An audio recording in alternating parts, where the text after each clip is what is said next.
Pour commémorer le 23 janvier, journée nationale de l'abolition de l'esclavage en Tunisie, des ONG de défense des droits humains ont réuni les familles des détenus activistes ayant lutté contre le racisme et la discrimination pour les faire témoigner à Tunis.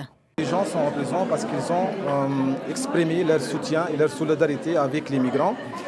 Malgré que l'État a parlé beaucoup sur le rôle de la société civile, donc on répond surtout aux lettres des rapporteurs spéciaux, mais on trouve maintenant ces gens-là qui sont en prison, qui représentent des associations qui sont déjà partenaires de l'État, qui ont fait beaucoup de travail avec tous les organismes de l'État à l'échelle régionale et à l'échelle nationale, mais maintenant, juste pour justifier les ressources officielles discriminatoires contre les migrants, on trouve ces gens-là au présent.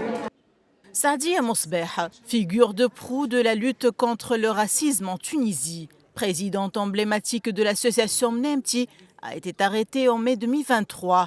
Un rêve qui l'a menée jusqu'en prison. Mnemti, mon rêve, c'est le nom de l'association qu'elle a fondée et qu'elle dirige depuis 2013 pour lutter contre le racisme en Tunisie. Son arrestation a suscité des inquiétudes au sein de la communauté noire. Son frère, le célèbre artiste Slah Mosbeh, et sa nièce Saba Mosbeh ont dénoncé les arrestations de tous les militants et défenseurs des droits humains. Nous vivons une véritable tragédie. Ma sœur Sadia est dans une vraie prison. Mais nous, sa famille, nous vivons dans une grande prison virtuelle.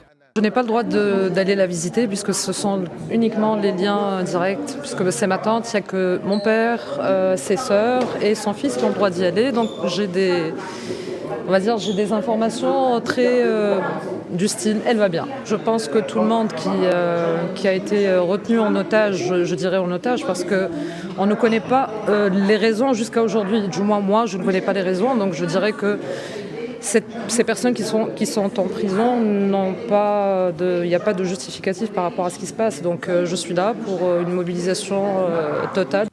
Pour commémorer cette journée, un documentaire a été diffusé qui raconte l'histoire de la famille Hamden Atig. Dali et son fils Karim, âgé de 39 ans, ne supportent pas ce stigmate qui signifie « affranchi par » ou « libéré par ». En 2017, il demande au tribunal de la ville de Médine, dans le sud de la Tunisie, de pouvoir enfin s'en débarrasser. Le 14 octobre dernier, avec le jugement rendu en faveur des deux hommes, on passe de la théorie au concret grâce à la loi de 2018 contre les discriminations raciales. Des militants dans la société civile affirment ainsi qu'une nouvelle bataille est remportée, mais pas la guerre.